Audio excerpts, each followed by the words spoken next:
Now, Will Mellor will delve into the stories of real-life sub-postmasters affected by the Horizon scandal in a new documentary. Will, of course, played Lee Castleton, who was found to have a £25,000 shortfall as a result of the faulty tech system. And he thanked Will personally for his portrayal of his story in the series. Now, although very much the good guy in that show, Will is putting on his baddie acting cap as his character Harvey makes a comeback on the Corrie cobbles. Now, let's take a look at that. We also know Leanne was there. We could argue that she interacted with Natasha's body too. Shall we pin it on her? It's nice. Yeah, let's see that cow banged up. No. We could argue that the gunshot residue transferred onto her at the scene and onto you when you were with her in the car later on. I like it. Oh, that's clever. You want to get on with it then? OK. Right, now, that'll claim me for the murder, will it? It should be enough to get the appeal lodged. That wasn't my question. Will we win? I can't guarantee that. And Will Mellor joins us now. Will, another excellent performance. I have to say, it's very realistic. It takes me back. You know, on being realistic and reflecting a character, what's the responsibility like to play somebody like Lee Castleton, who's a victim of an injustice like that? I wonder. Yeah. And also, you know, help me understand, and actually, just how important the impact of drama can be. Well, it shows you how big and the impact of drama can be by the reaction of what has happened with Mr Bates in the post office. Like the answer to your question is, playing a real person is a massive responsibility because you know they're going to watch it and you know they've been through all this and all these emotions, and it's been a horrendous time for all the people, these sub-postmasters. But for Lee himself, I just wanted to make sure I told the truth and made sure I played the emotion right and got his journey through what he went through right. And we didn't speak beforehand, before we started filming. I think, you know, it's tough for me to go, right, let's talk about what you went through, because you don't want to bring up all that. But at the same time, I wanted to make sure I got it right, for him especially. Yeah, for some people, it's just a part, right? You do the part, you leave, it may affect you, and you walk on to whatever next role you're going to play. In your case, you got involved in the activism as well, and you were one of the chorus of voices amongst us that were instrumental in, well, let's say, enabling or helping Paula Vennells to hand back her CBE. Why did you feel that that was important? Well, I was as angry as the public when I read the script, and when we were filming it, me and the rest of the cast, we were going, can you believe they did this to these people? You know, they were completely innocent, and they literally ruined their lives. I mean, and I just wanted to...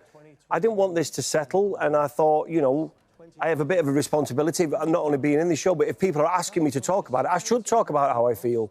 And, yeah, it just shows you how strong we are in this country when we come together, we see wrong and we want to stand up and say, no, it doesn't matter if you're a massive corporation or you're part of the government or whatever you are. If it's wrong, we're going to stand up and come together for these people. They just wanted to be heard. So I'm so glad that now, finally, they're being heard. It's amazing, isn't it, the difference that these things can make. I know you're doing a documentary. Let's come back and talk about that a bit later on, because I know you've got lots of things that are coming up as well at the moment. You've got your tour, haven't you, with Ralf? Tell us about that, then. It's the, what is it, the April Fool's tour? The clue's in the title. It's in April, but it's not on April Fool's Day, Can I just explain? I put eye drops in my eyes this morning, so if I look like I've been in an eye-poking competition and lost, I've had eye surgery and they're a bit irritated, so that's why I look not that you're in tears coming on the Good Morning Britain sofa. We should make that clear. We're seeing Rinder again. Oh, brought you to tears. What it is, the April Fool's tour, we did a Two Pints podcast tour a year ago. The podcast has been out for 4 years now, and I think we've had about 75 million downloads. It was great. Brilliant. And we set it up just after, well, it was in lockdown, and it was basically a lot of the Two Pints of Lager, Packet of Crisp fans wanted the show to come back. We couldn't bring it back, so me and Ralf Little set up a podcast. We played Gaz and Johnny in the show, and it went really well. People enjoyed it, and we talked about anything and everything. We did a tour. People came out. Leave your brain at the door, come and have a laugh, forget about your problems for a couple of hours, and we're doing it again in April. It's not just leave your brain at the door, because I feel, when I listen to it, you speak about the full buffet of bloke stuff. So, you know, it's a laugh and it goes in a variety of different directions. But you talk about mental health, and I think what you enable men to do listening to it is to come into the room and feel relaxed, go, oh, it's OK to chat about this stuff. Well, it is, because I think there's a bit of a, you know, people in this country, especially men, don't talk about their feelings and problems. But if you go to in the pub, that's what they sort of are based on.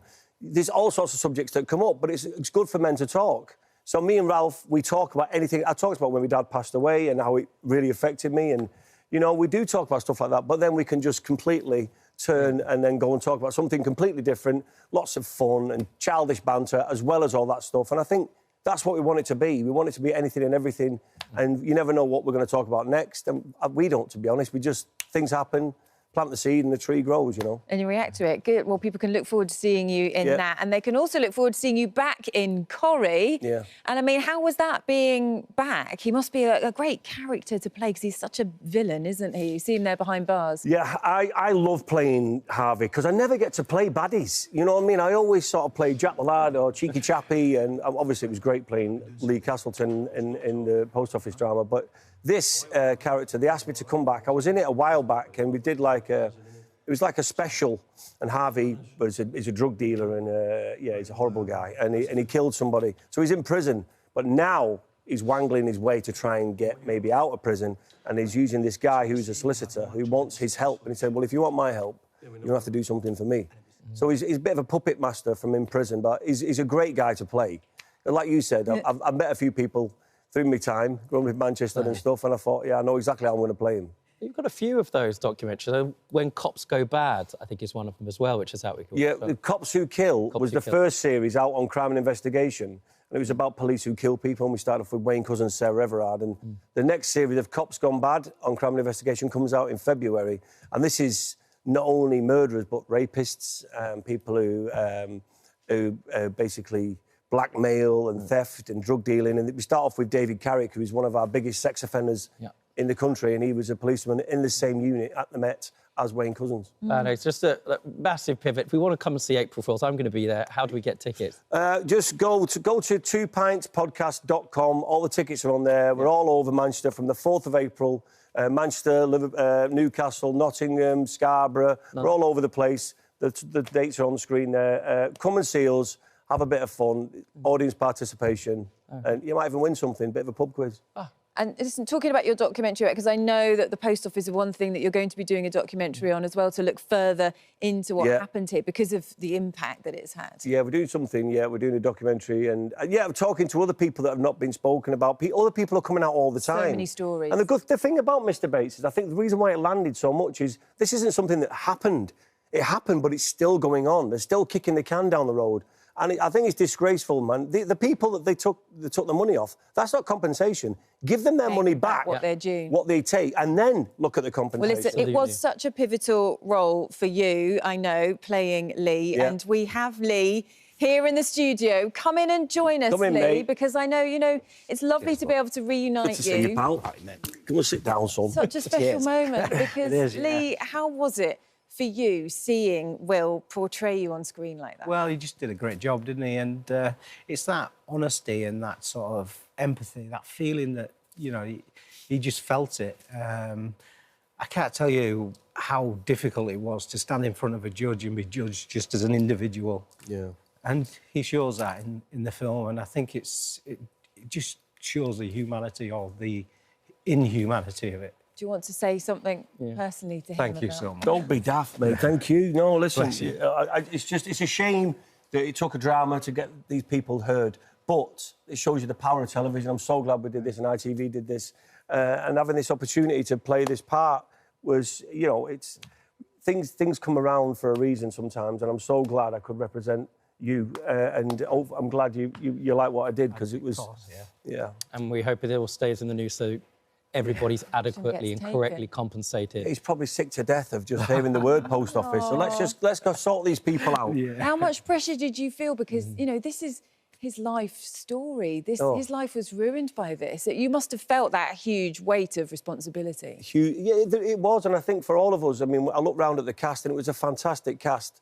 And you just want to make sure that you do your job and make sure you tell the story correctly, get the emotion right, get the journey right, and I would just make sure he was happy with what I was doing. And it was... When I met him for the first time, he opened the door for me. I had a coffee and a suitcase in my hand at the BAFTA screening for the press, and I went, "Oh, thanks, mate." He went, "I'm Lee Castleton." Aww. And I just went, and we just hugged each other for it, and I was just like... And he said, "Thanks for what you've done. I'm so happy." I just want to say you did a great job. Thank you so much. That was the world off my shoulders, and as long as he was happy, and we'd done our job. Well, thanks, Lee, for your courage, and thank you, Will, as well, for everything that you've done as well. Great to talk to you this morning.